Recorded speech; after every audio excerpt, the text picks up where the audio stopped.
The year was 2027. Advances in biotechnology were helping people improve their physical and mental abilities to an amazing degree. Provided, of course, they had enough money. A new breed of people was emerging, half human, half machine. And in Detroit, at least, not everyone was happy to see it.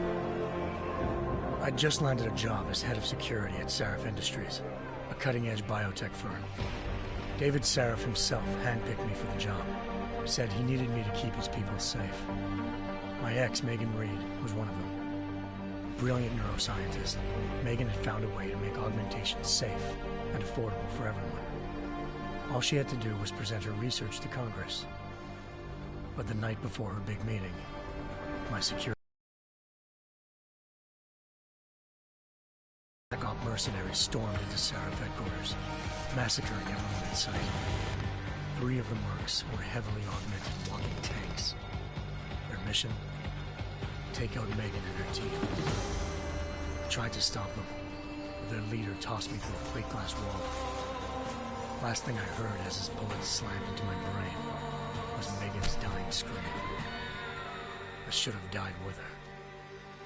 Only I didn't. High-end military-grade enhancements saved my life.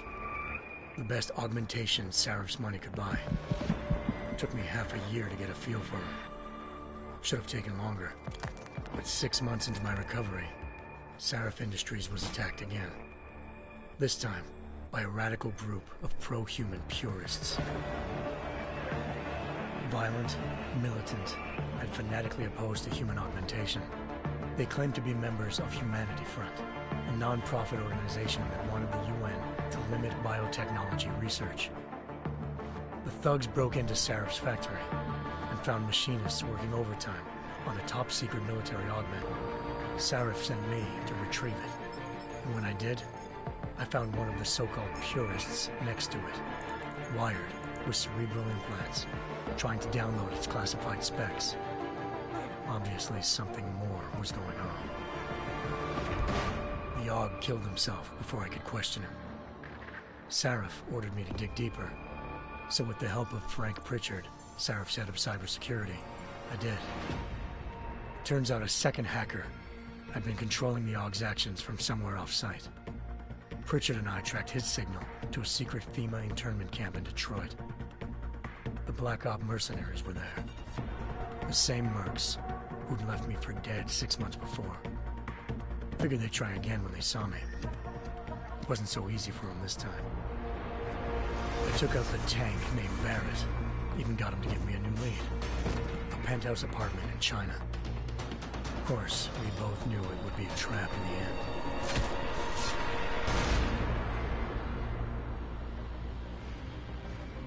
Hengsha Island, China. Home to a city so crowded, they had to build a second city on top of it. Trying to find clues in Hengsha wouldn't be easy. Lucky for me, I wasn't alone. Farida Malik, Sarif Industries' ace pilot, had lived in Hengsha before.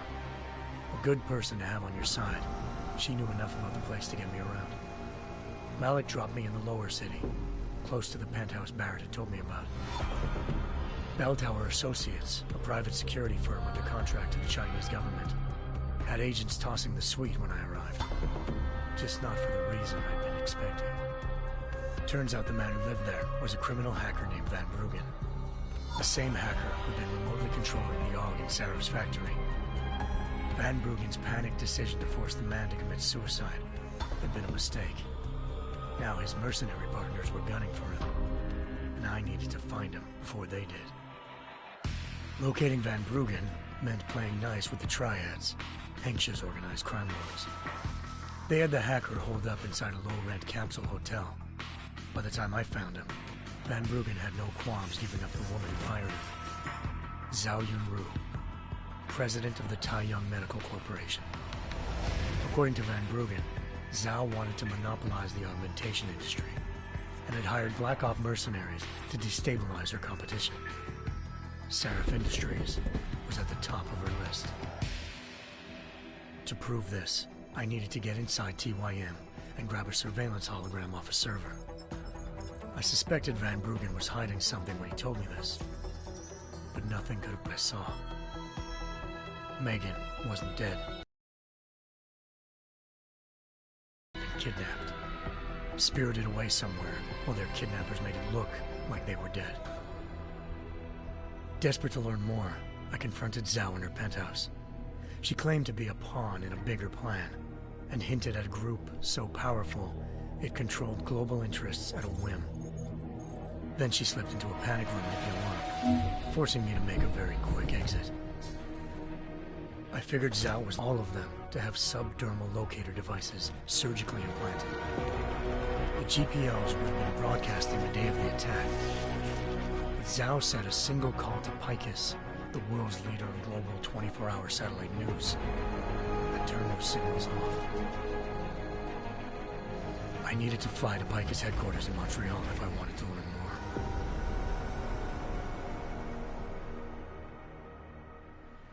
Eliza Cassan, Picus.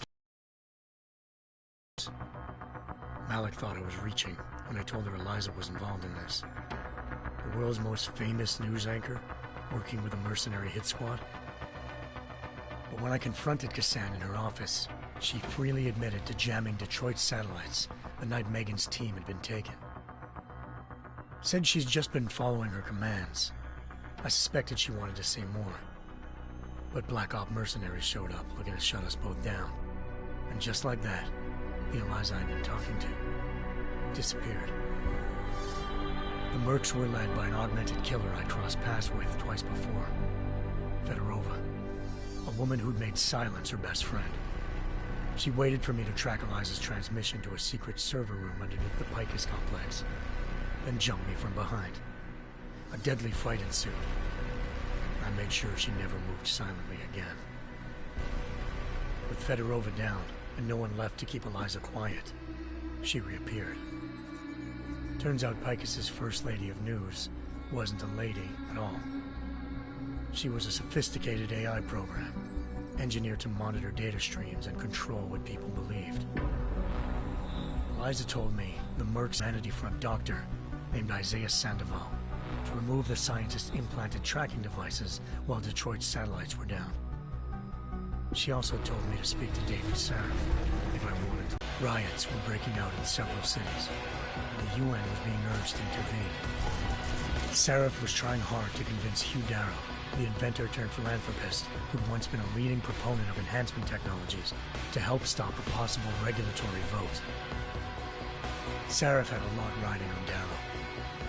Megan's discovery would have given millions of people the chance to evolve beyond their normal human abilities, and at the same time catapulted Sarif Industries to the top of the Fortune 500.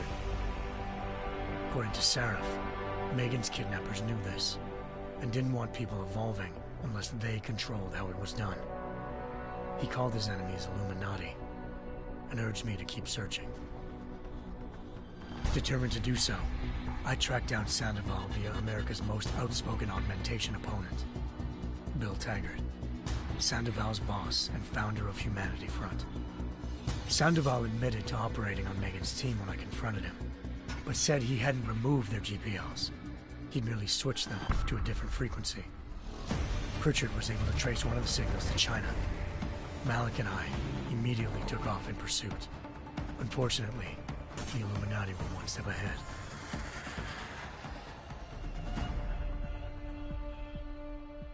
Ambushed. Shot out of the sky by Bell Tower Associates, seconds after entering Hengsha's airspace. Malik's piloting skills saved me. After a tense and bitter struggle, I escaped into Lower Hengsha. The tracking signal I was following led straight to the Triads, or more specifically, to the augmented arm of Tong Si-hung, leader of a gang of augmentation harvesters. Tong said they'd taken the arm off a corpse, which Bell Tower had left at their door, meaning at least one of Sarif's scientists was dead. Maybe not the rest of them, though. Tong pointed me to a port used for human trafficking and helped me slip aboard a Bell Tower ship. It was sailing to Rifleman Station, a military base in the South China Sea. Bell Tower was holding kidnapped civilians as prisoners there, and using them to perfect the Hyron project, a human-computer interface that left most of its test subjects dead. My search for Megan would have ended then, if not for a mysterious ally named Quinn. In exchange for my help exposing Bell Tower, he slipped me aboard a second ship headed to Singapore and an Illuminati-run biotech facility called Omega Ranch. 3 of Seraph's scientists were there, forced by their captors to create a technology capable of remotely shutting down augmented abilities. Thanks to an emergency recall notice issued by the World Health Organization, millions of people all over the world already had the biochip installed. With the help of the scientists, I tracked Megan to a private section of the ranch. There, I ran into Yaron Namir, the walking tank who'd put a bullet in my brain the first time we met. He'd teamed up with Zhao and was hoping to catch me off guard. Their little ambush didn't work. I found Megan in a suite belonging to Hugh Darrow, the billionaire philanthropist who'd Seraph had called on for help. Darrow had convinced her to go along with the biochip plan by promising to sabotage the tech. As she was explaining this, Darrow appeared in a global broadcast, telling the world that augmentations would be the death of mankind. Then he activated the biochips to prove his point. All over the world, augmented people flew into a killing frenzy. Darrow had betrayed everyone, and it was up to me to set things right. To do it, I had to reach Panchaea, a massive installation in the Arctic Ocean. As I raced through corridors built by an all-augmented workforce, I saw death and destruction firsthand. By the time I shut down Darrow's broadcast, I knew the damage he'd done. Still, humanity's future remained unclear. How would the world react to this sabotage? Would people ever regain their faith in augmentations again? What would be the Illuminati's next move? Only time could give us the answers.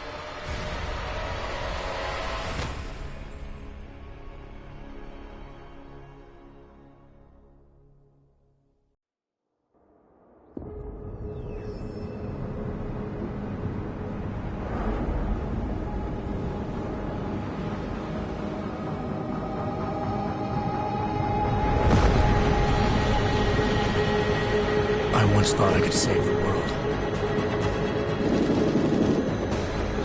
Now look at it.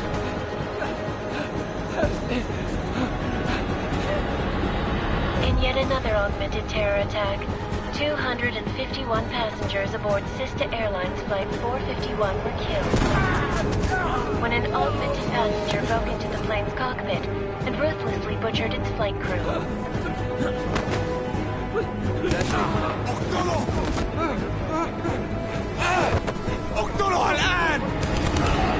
Details recovered from the black box recorder suggest that the man may have been suffering flashbacks to the Aug incident.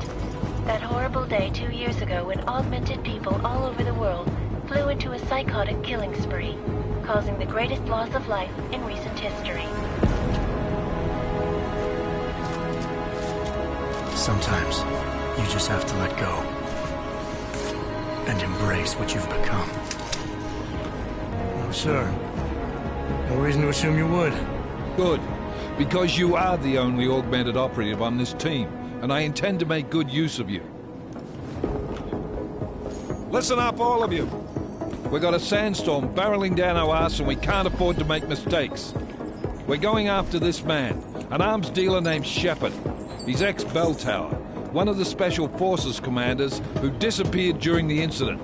And he's come out of hiding. That cannot be good. It's not. He's selling weapons and military-grade augments to terrorists. This is Aran Singh, the undercover agent who lured Shepard out of his hole. Best you see Interpol's got. For 3 years he's worked hard to get in tight with the Jinn, an Iraqi smuggling cartel that's infected the Eastern Hemisphere like a plague.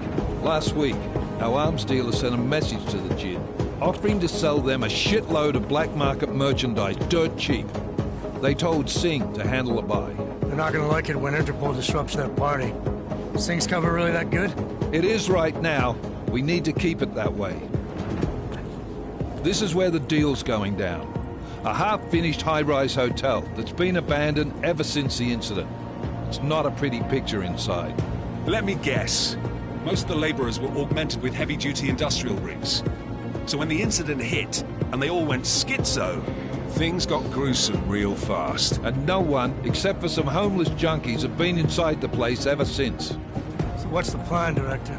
Singh's meeting Shepard on the ground floor, inside the hotel's main atrium. He sent the bulk of his gin crew to the penthouse levels to secure a vantage point. I want McCready's team to take up positions overlooking the atrium and make the arrest. Jensen, you're going in solo from the roof. My objectives? Keep the gin from joining the party. As far as we can tell, only one route connects the atrium to the penthouse level, a halfway decent elevator shaft. Here. I want you to block access to it. Fine. Just cut me loose. Do you plan on relying solely on your augments for this one? I'd recommend taking a little hardware, just to be sure.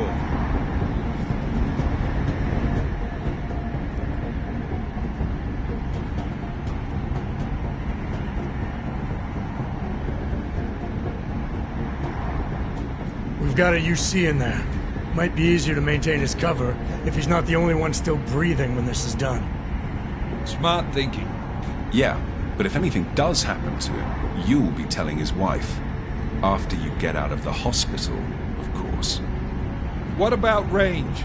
There's lots of wide spaces and high ceilings in there, but a number of tight and constrained rooms too. So it's a crapshoot, really.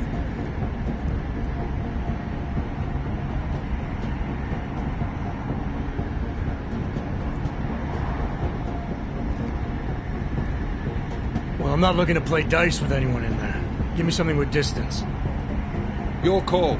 Less chance of being seen and compromising Singh that way. One last thing, Jensen. Singh said that Jin are using some sort of portable Wi-Fi device to boost communications. He's got a better chance of maintaining cover if you disable it. We'll keep an eye out for it. But aren't we on the clock here? You said there's a sandstorm moving in. There is, and we got the intel on this mission at the very last minute. So we're scrambling a little. If it comes to it, your number one priority is keeping the Jinn out of that atrium. Copy that. Time to put away your heavy thoughts, gentlemen. We're approaching the target building. You're up first, Jensen. Let's do this. Task Force Actual. This is Knife Leader. Engage Hush drives and descend to Angels 1-5.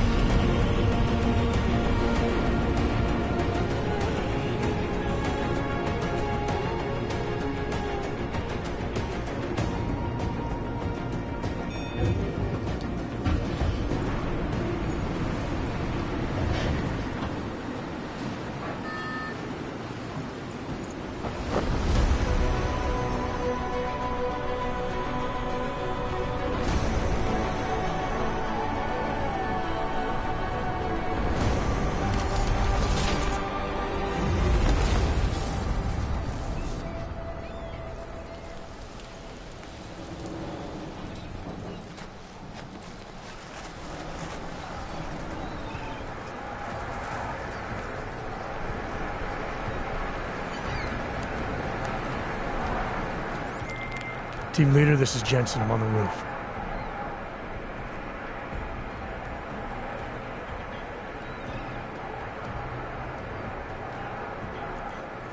Roger that.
What's wrong?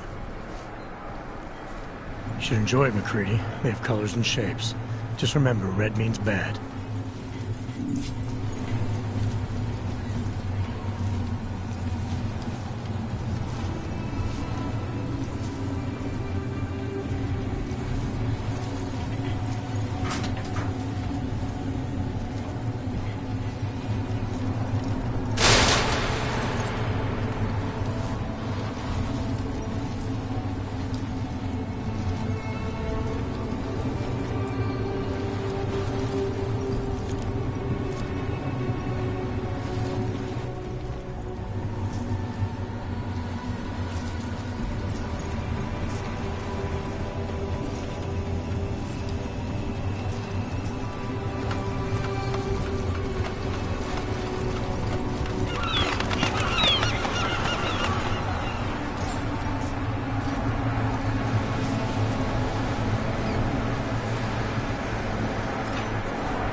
Ugh.